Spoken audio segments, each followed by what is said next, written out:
আজকে দেখাবো আমি 1 মিনিটে কয়টা ডিম ভাজতে পারি। তো আশা আছে 20টি ডিম ভাজবো। আমি বিসমিল্লা বলে প্রথমে একটি ডিম দিয়ে দিলাম। দেখি কয়টা ডিম 1 মিনিটে ভাজা যেতে পারে। একটাই ভাজা হয়ে গেল, আরেকটি দিলাম।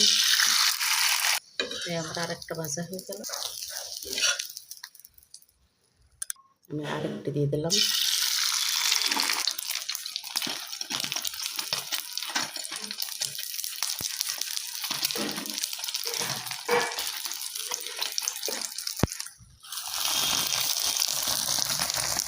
ফুলে একেবারে টগমগ হয়ে গেছে।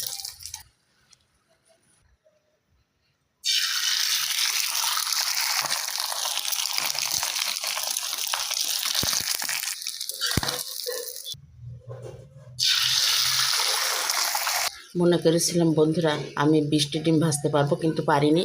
মূলত 5টাই ভাজতে পারলাম।